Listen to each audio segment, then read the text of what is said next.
এই সরকার দুটি দলের উপরে, একটি তাদের নিজস্ব শীর্ষ দল আর একটা পুরনো দল, এদের উপরে ভর করে সরকার টিকে আছে। এরা কারা? এরা কোথেকে এলো? এটি জনবুদ্ধি কি? এগুলো ভিত্তি আছে বাংলাদেশ কোথাও?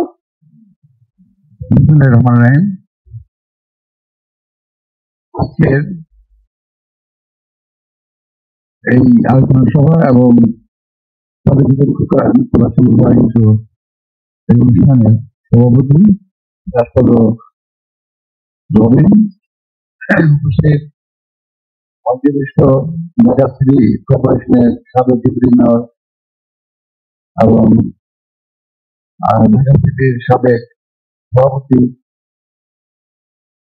আব্দুল সালাম, সালাম, আমার সামনে উপস্থিত ঢাকা মহানগরীর আমার প্রিয় ভাই বোনেরা, আসসালামু আলাইকুম। আমার গলার অবস্থা খুব খারাপ, ক্ষমা করবেন, কত পরিষ্কার বোঝা যাবে না, একটু চেষ্টা করেন। আজকে এখানে আমরা সমাবেশ করেছি, আমি ধন্যবাদ জানাই অভিনন্দন আজকে যে বিষয়টা নিয়ে অর্থাৎ সাবেক হোসেন খোকার স্বাস্থ্যবাসী লক্ষ্যে আয়োজিত আজকে সভা, সভা আয়োজন করেছে, আমাকে ধন্যবাদ জানাচ্ছি। আসলে খোকা সম্পর্কে আপনারা যা বলতে পারবেন আমি তা বলতে পারবো না, কারণ আমরা একসঙ্গে এত ঘনিষ্ঠভাবে ছিলাম এক সময়। মোটামুটি ঢাকা শহরে একটা খোকা এবং আব্বাস একটা শব্দ হয়ে গেছিল এক সময়। তো খোকা যখন বিদেশে যায়, বিদেশে আমাকে বলেই গেছে, তারপর বিদেশে যখন সব যায় তখনও তার সঙ্গে আমার খুব কষ্টে আমার কথা বলছিল। আমি ঢাকা থেকে তাকে একটি মেসেজ দিয়েছিলাম ফোনে।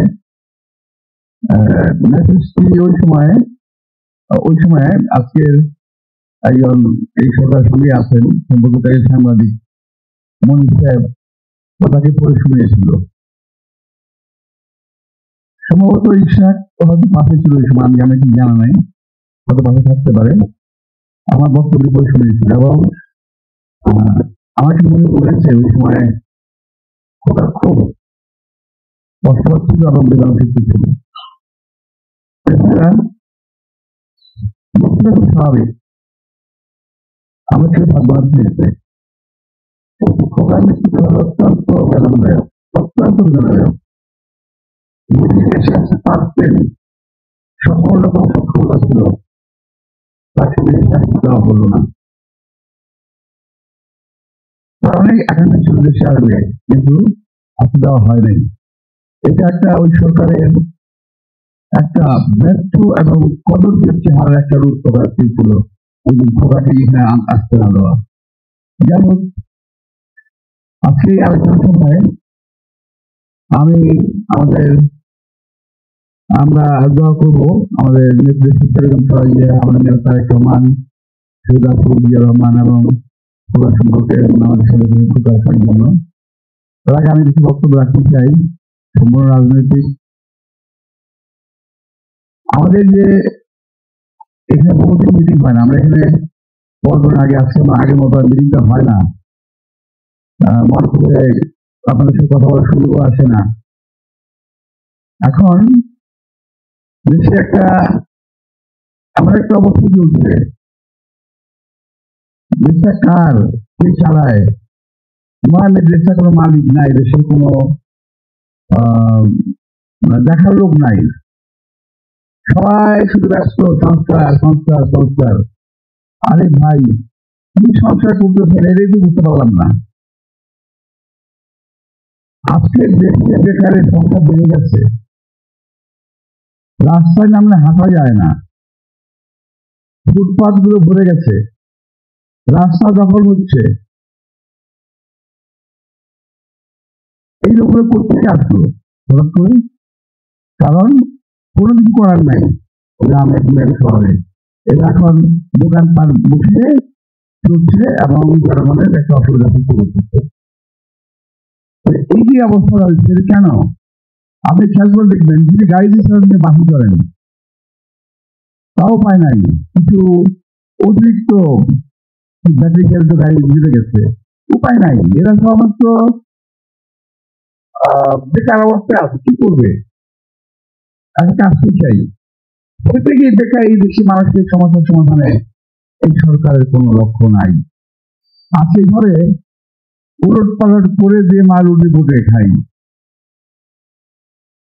এটা তোমরা পড়ছি আমি জানি না, আমরা পড়েছি কবি একটা ভাষ্য, উলট পালট করে দিয়ে মাল উঠে ফুটে খাই।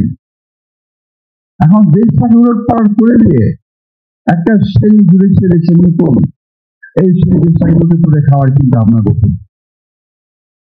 দেশটাকে ধ্বংস করার চিন্তা ভাবনা করতেছে। যারা জীবনে মাথা তুলে কথা বলতে পারে নাই, তারা আজকে মাথা তুলে কথা বলে, চোখে চোখ রেখে কথা বলে। এই সাহস, এই শক্তি কোথায় পেল? আজকের যে সরকার, তাদের কার্যক্রম স্পষ্টই বোঝা যায় যে তারা নিজস্ব অনুভূতি তাদের নাই। আপনি কি কিছু প্রিন্ট করাতে চান? প্রিন্টস এন্ড কর্পোরেশন আপনার সব প্রিন্টিং সমাধান নিয়ে এসেছে। মগ, পানির বোতল, টি-শার্ট, টাইলস, ফটো ফ্রেম, আমরা সবকিছু প্রিন্ট করি আপনার পছন্দের ডিজাইন, আপনার স্টাইলে। প্রিন্টস এন্ড কর্পোরেশন, আপনার প্রিন্টিং সলিউশন, সব সময় আপনার পাশে। এই সরকার দুটি দলের উপরে, একটি তাদের নিজস্ব শীর্ষ দল আর একটা পুরনো দল, এদের উপরে ভার করে সরকার টিকে আছে। এই সরকারকে ওরা যা বলে, ওই দুটি দল যা বলে, এই সরকার তাই করে। সর্বশেষ প্রমাণ হলো একটা প্রতীক নিয়ে, নির্বাচনী প্রতীক, আমি প্রমাণ করে দিলাম আপনাদের। ওরা যা বলবে সেটাই করতে হবে। এরা কারা? এরা কোথেকে এলো? এটি জনগোষ্ঠী কি? এগুলো ভিত্তি আছে বাংলাদেশ? কোথাও একটা নির্বাচন দিলে পরে বুঝে যেত কে কটা ভোট পায়। আমি খুব আশঙ্কা করছি এই দলগুলোকে জেতানোর জন্য সরকার যে কোনো অবৈধ প্রক্রিয়ার আশ্রয় নিতে পারে। যেটা বিগত সরকার করেছিল, যেটা আওয়ামী লীগ সরকার করেছিল, রাতের ভোট দিনের ভোট রাতে, এই সরকারও সম্ভবত এরকম কোনো কাজ করে ফেলবে। নইলে এই সমস্ত অনাকাঙ্ক্ষিত লোকজন, এই দেশের লোকের, এই দেশের জনগণ যাদেরকে প্রয়োজনীয় মনে করে না, তারা আজকে লম্বা লম্বা কথা কিভাবে বলে আমি বুঝতে পারি না। যারা এই বাংলাদেশকে চায়নি করবেন, তারা বাংলাদেশ শাসন চায়, আমি বুঝি না। যারা ওই সময় পাকিস্তানকে চায় নাই, 1947 সালে তারা পাকিস্তানের বিরোধিতা করেছে, 1971 সালে বাংলাদেশের বিরোধিতা করেছে, 1996 এবং আরো কয়েকটা সময় এই দেশের জনগণের মানুষের স্বার্থের কথা বৃদ্ধির কথা বলেছে। ওরা আজকে লম্বা লম্বা কথা বলে, আজকে ধর্মের দোহাই দিয়ে দেশটাকে বিভক্ত করার চেষ্টা করছে তারা, যা থেকে বিভক্ত করার চেষ্টা করছে তারা। আমি একটি প্রসঙ্গে কথা বলতে চাই। এখানে যখন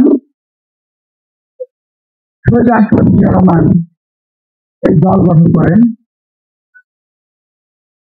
আমার সাথে ওনার বয়সের সম্পর্ক অনেক ছিল, অনেক গ্যাপ ছিল, অনেক গ্যাপ। সামনে সামনে বসে কথা মতো অবস্থা আমাদের ছিল না। তবুও শহীদ রাষ্ট্রপতি জিয়া রহমান ছিল একজন বিশাল মানবাধিকারী মানুষ। উনি ছোট বাচ্চা থেকে বড় বড় সবার সঙ্গে ওই কথা বলতে প্রয়াস করতেন। তো আমাদের সঙ্গে যখন প্রায় কথা হতো, করি, আমি একদিন প্রশ্ন করেছিলাম যে স্যার, কিছু স্বাধীনতা বিরোধী লোক, কিছু মুক্তিযুদ্ধের লোক, এদেরকে ধরনের দিচ্ছেন, এটা কি ঠিক হচ্ছে? এটা কি ভালো হবে? আপনি বললেন করতে পারবে না।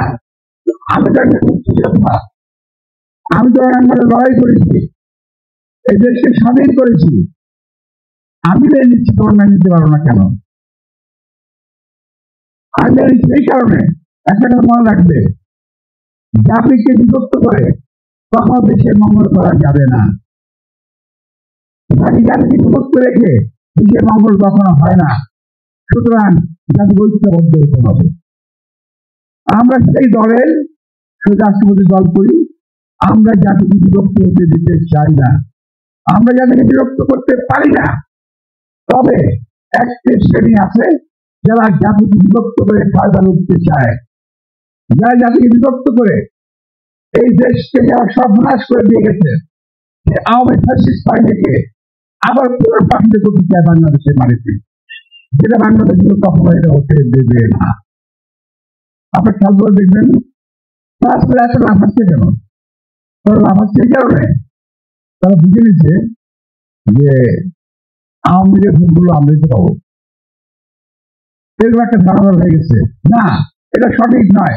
সকল আওয়ামী লীগের একটা অন্য কাউকে ভোট দেবে না, তারা দেশপ্রেমিক দলকে ভোট দেবে, আমি বিশ্বাস করি। তো প্রিয় ভাইরা, আজকের